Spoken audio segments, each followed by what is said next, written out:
దిల్ రాజు గారిని మాట్లాడాల్సిందిగా కోరుకుంటున్నాము. రాజుగారు.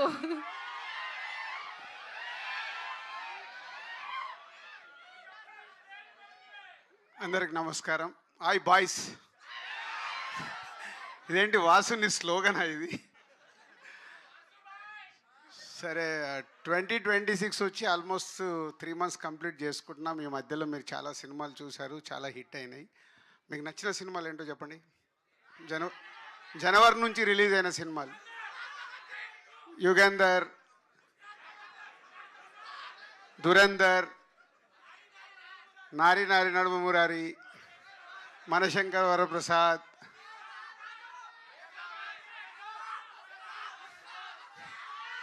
ఉస్తాద్. అంటే నేను ఎందుకు అడుగుతున్నా అంటే, ఒకప్పుడు మేము సినిమా తీసి రిలీజ్ చేసేటప్పుడు చాలా, ఇందాక అభిలాష్ అన్నాడు కదా నా గురించి టెన్షన్ పడ్డాడని. ఇప్పుడు ప్రతి సినిమాకు మీరు మమ్మల్ని అలా టెన్షన్ పెడుతున్నారు. సినిమా రిలీజ్ వరకు కాదు, ఫస్ట్ ఏదైనా ప్రోమో ఇవ్వగానే మీకు నచ్చుద్దా లేదా, నచ్చలేదానికి అక్కడే డిసైడ్ చేస్తున్నారు ఈ సినిమాకు థియేటర్కి వెళ్ళాలా వద్దా అని. అంటే మాకు సినిమా తీసే వాళ్ళకు మీరు ఇప్పుడు చాలా ఛాలెంజెస్ విసురుతున్నారు కోవిడ్ తర్వాత. దానికి మా యంగ్ ప్రొడ్యూసర్స్, అంటే నేను యంగే,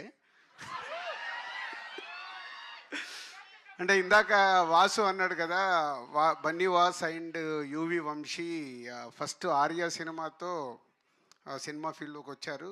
west Godavari distributor Bunny Vas, Nellore distributor UV Vamsi. అప్పటికి ఇంకా బన్నీ వాసు కాలేదు వాడు. బన్నీ మెల్లిగా మెల్లిగా మెల్లిగా అయిన తర్వాత బన్నీ వాసు అనేది ట్యాగ్ లైన్ కూడా నేనే ఇచ్చా, ఏమని పిలవాలి వాసు అని. సో ఈరోజు అటు వాసు GA2లో కానీ వంశీ టు యూవీలో సక్సెస్ఫుల్గా జర్నీ చేస్తూ ముందుకెళ్తున్నారు. పోతే బన్నీ వాసుకేమో రైట్ సైడ్ బన్నీ ఉన్నాడు, వంశీకేమో లెఫ్ట్ సైడ్ ప్రభాస్ ఉన్నాడు. సో అలా వాళ్ళు సినిమా పైన ఇంట్రెస్ట్తో ఇద్దరు అలా ప్రొడ్యూసర్స్ అవ్వడం, డిస్ట్రిబ్యూటర్స్ నుంచి ప్రొడ్యూసర్స్ అవ్వడం, లైక్ మమ్మల్ని ఇన్స్పిరేషన్గా తీసుకొని సక్సెస్ఫుల్గా సినిమాలు తీయడానికి మెయిన్ పంతా స్టోరీ. వాళ్ళిద్దరు కూడా స్టోరీల్ని పట్టుకొని కొత్త డైరెక్టర్లతో కూర్చొని వర్క్ చేయించు సినిమాలు తీసిన సినిమాలన్నీ సక్సెస్ఫుల్లే, రైట్? శర్వాతో యూవీలో ఇది 4th ఫిలిం. రన్ రాజా రన్ కానీ, ఎక్స్ప్రెస్ రాజా కానీ, అండ్ మహానుభావుడు కానీ అన్నీ. ఇప్పుడు ఈ బైకర్ గురించి లాస్ట్లో మాట్లాడతా. సో ఇలా మంచి సినిమాలు వచ్చేటప్పుడు అటు వంశీ అండ్ టీం, ఇటు వాసు తీస్తున్న సినిమాల్లో స్క్రిప్ట్ని పట్టుకున్నప్పుడు డైరెక్టర్స్తో కూర్చుండి వర్క్ చేసినప్పుడు సక్సెస్ఫుల్ సినిమాలు. అది నా ఫార్ములా. నేను కూడా ఈ మధ్య కొంచెం ట్రాక్ తప్పి మళ్ళీ ఇప్పుడే ట్రాక్ ఎక్కాను. సో ఎక్కేసా డోంట్ వరీ, వచ్చేస్తున్నా. సో అలా అంటే కథల్ని నమ్ముకొని రైట్ టీంతో వర్క్ చేసినప్పుడు వాళ్ళ కెరియర్లో ఎప్పుడు మిస్ఫైర్లు కొట్టలే, నేను కూడా ఎప్పుడు మిస్ఫైర్లు కొట్టలే. So that is a inspiration for వాళ్ళకి. అలాగే కొత్తగా వస్తున్న వాళ్ళు కూడా చాలామంది పంతాలో వెళ్ళిన వాళ్ళందరూ సక్సెస్ఫుల్గానే ఉంటారు. సో ఈ పాయింట్ ఎందుకు చెప్తున్నానంటే, మిర్చి సినిమా తీసినప్పుడు వంశీ ఫస్ట్ ఫిలిం నాకు కథ వినిపించాడు. తర్వాత సినిమా రెడీ అయిన తర్వాత యావిడ్ రూమ్లో సినిమా చూపించాడు, ఫస్ట్ కాప్ వచ్చిన తర్వాత సినిమా చూపించాడు. అలా ప్రతి ఒక్కటి షేర్ చేసుకునే వాళ్ళం.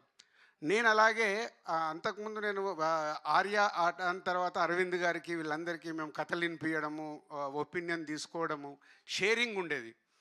సరే, ఎవరి లైఫ్లో వాళ్ళం బిజీ అయిపోయాక నాకు తెలిసి ఎక్స్ప్రెస్ రాజా లాస్ట్ అనుకుంటా నేను చూసింది. దాని తర్వాత వంశీ నాకు ఏ సినిమా చూపించాలి, after long time biker cinema అన్న నువ్వు చూడు అని చూపించాడు.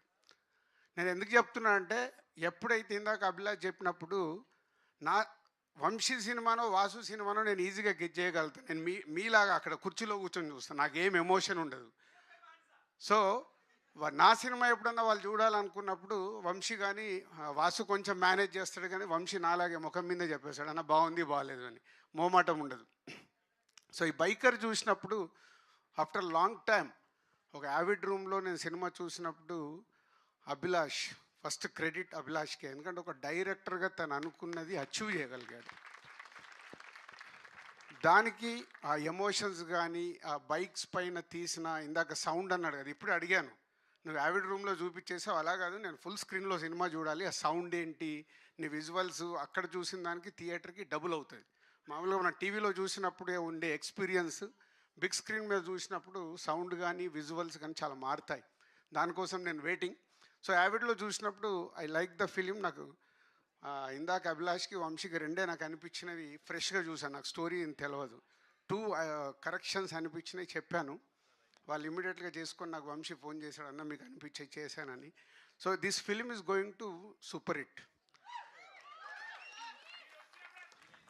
అట్లా లేదమ్మా, మీరు అదేం లేదు, మార్నింగ్ షో చూసి మళ్ళీ మీరే అంటారు. ఇప్పుడు నన్ను కూడా తిట్టుకుంటారు రేపు మీకు నచ్చలేదు అనుకో. అది నాకు క్లారిటీ ఉంది. ఈ సినిమా సూపర్ హిట్. మీరు థియేటర్కి వచ్చి ఎంజాయ్ చేస్తారు. ఎందుకంటే ఇందాక అభిలాష్ చెప్పినట్టు father and son emotion super. అలాగే వాళ్ళిద్దరి మధ్యలో ఉండే కాన్ఫ్లిక్ట్, ఫాదర్ అండ్ సన్ మధ్యలో ఉండే కాన్ఫ్లిక్ట్ సూపర్. విజువల్స్, బైక్తో రేట్ చేసిన ఎపిసోడ్స్ సూపర్. అండ్ ఇలా ప్రతి ఒక్కటి almost 2.5 hours film. And release అయిన సాంగ్స్ కూడా చూశారు. మ్యూజికల్గా Ghibran is given is very good. Yuvraj visuals, ఇలా ప్రతి ఒక్కరు పార్టిసిపేషన్ చేశారు ఈ సినిమాకి, ఆల్ టెక్నీషియన్స్. అది ఎప్పుడు సాధ్యమవుద్దంటే అప్కమింగ్ తనకు సెకండ్ ఫిలిం డైరెక్టర్ కాబట్టి అది రాసుకొని అనుకున్నది తీసుకునే వరకు యువి వంశీని కూడా బాగా కష్టపెట్టాడు. అలాగే వాళ్ళ యాక్టర్స్ని కూడా కష్టపెట్టారు. స్పెషల్గా ఇందాక రాజశేఖర్ గారి గురించి కూడా మాట్లాడతాను నేను. చెప్పారు ఇందాక అభిలాష్ 8:30కి వచ్చేవారని. అంటే మా ఇండస్ట్రీలో కొన్ని నడుస్తూ ఉంటాయి, రకరకాల రూమర్స్ ఉంటాయి, దాన్ని క్లియర్ చేశాడు అభిలాష్. సో శర్వా, అక్కడి నుంచి శర్వాకి వస్తే ఎంత మేకోవర్ అయ్యాడు అసలు. నేను ఆ మధ్య నేను చూసి షాక్ అయ్యాను. ఎందుకంటే మేము శతమానం భవతి కానీ జాను 2 సినిమాలు చేశాము శర్వాతో మా సంస్థలో.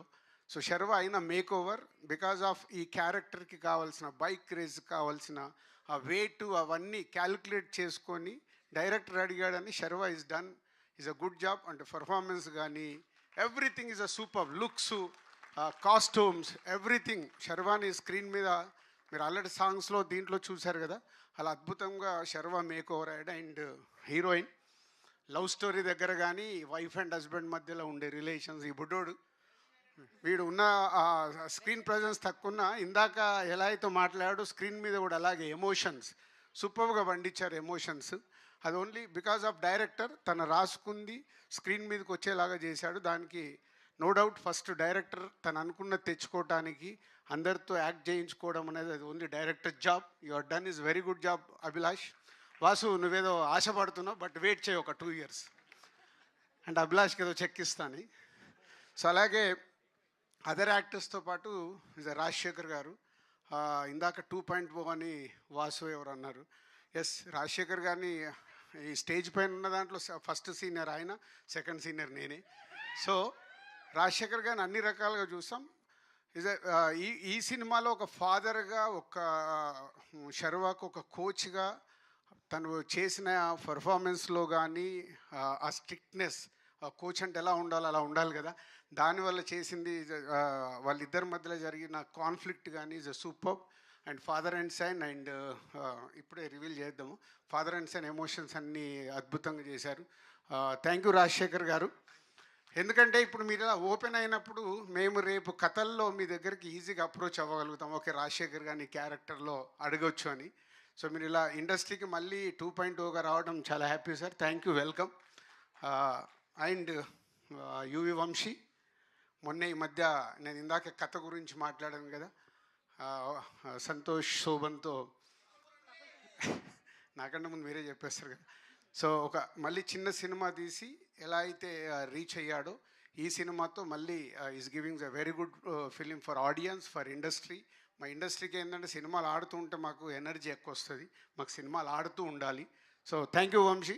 April 3rd నేను మాట్లాడిన అన్ని నిజాలు రేపు మీరు చూసినప్పుడు వస్తాయి. Thank you. Thank you Dil Raju గారు. Thank you so much for coming and gracing the events once again.